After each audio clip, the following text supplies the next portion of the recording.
Hello,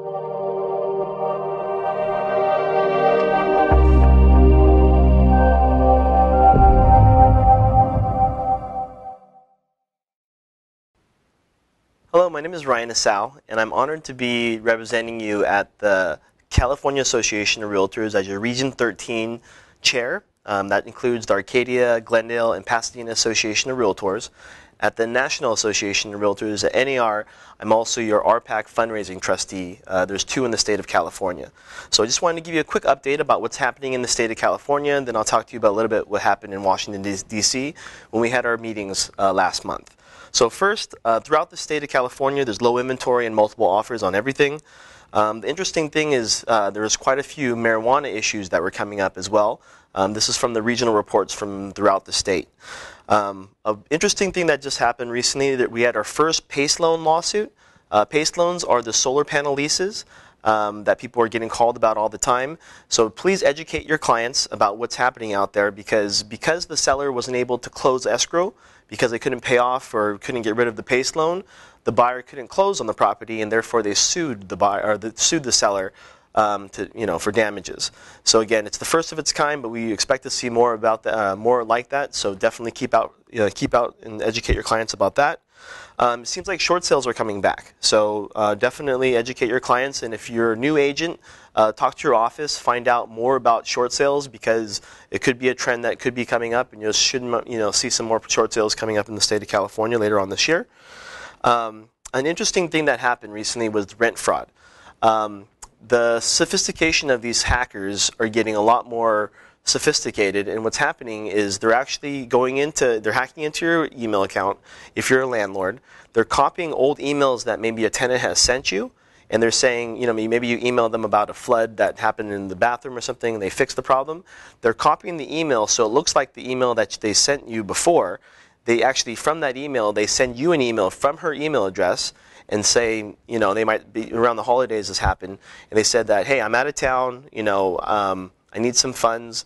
I'll give you a 30% discount on your rent this month if you send it to me at this account.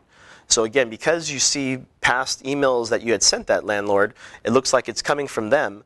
Therefore, what happened is she sent the money over to that wire account, and the money is gone. A few days after the month's end, the landlord called asking for where the payment was, and therefore we found this out. The feds are definitely looking into this, because it seems like it's happening throughout the state and maybe throughout the nation.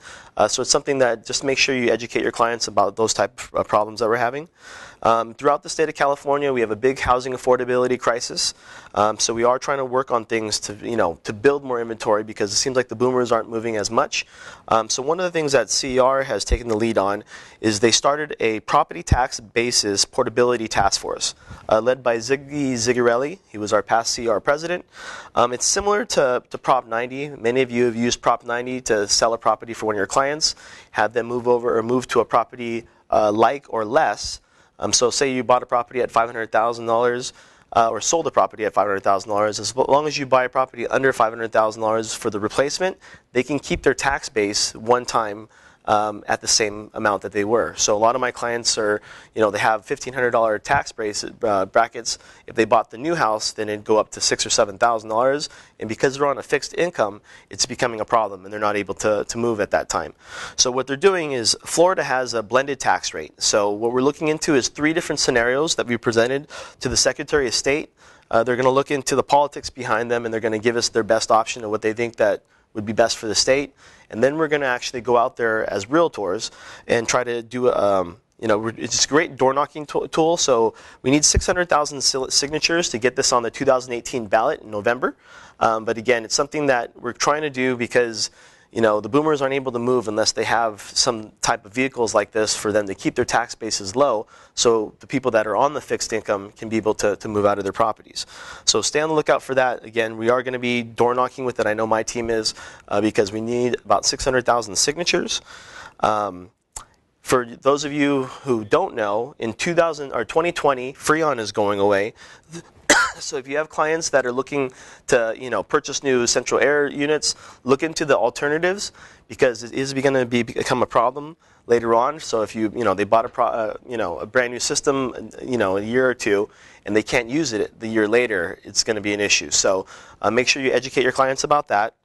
Another thing that CER did that I'm very proud of is 633 families have been helped so far by the HOA HAF grant program. So if you don't know about this program, the CER is actually paying, and they've extended it up until the end of the year. And we're going to try to keep this as an ongoing basis, but they got to find out where they're going to get the money later. They're paying up to 6 months of HOA dues for first-time buyers. So the three criteria is 1, you're a first-time buyer, 2, it's your primary residence, and 3, you use a realtor. So once that happens, what you do is you end up submitting an application to the California Association of Realtors, and they actually, after reviewing the application, and you see you meet that criteria, they will pay and send a check to the HOA directly for 6 months of HOA fees or $2,500, whatever is less. Moving on to Washington, D.C. and the National Association of Realtors, we had our Hill visits with Judy Chu and Grace Napolitano. They're very well received. They all understand our issues. But the 3 hot topics that we were looking after is housing affordability. They're looking at possibly getting rid of the second home reduction. That could be a big problem for us.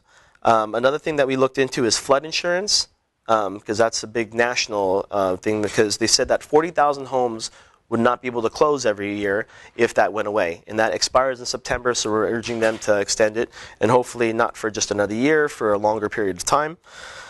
PACE loans, which is the solar panel leases that I also talked to you about, where we have the same issue in California. We're looking into that and telling them, or educating our legislator or congressman about what's going on with that.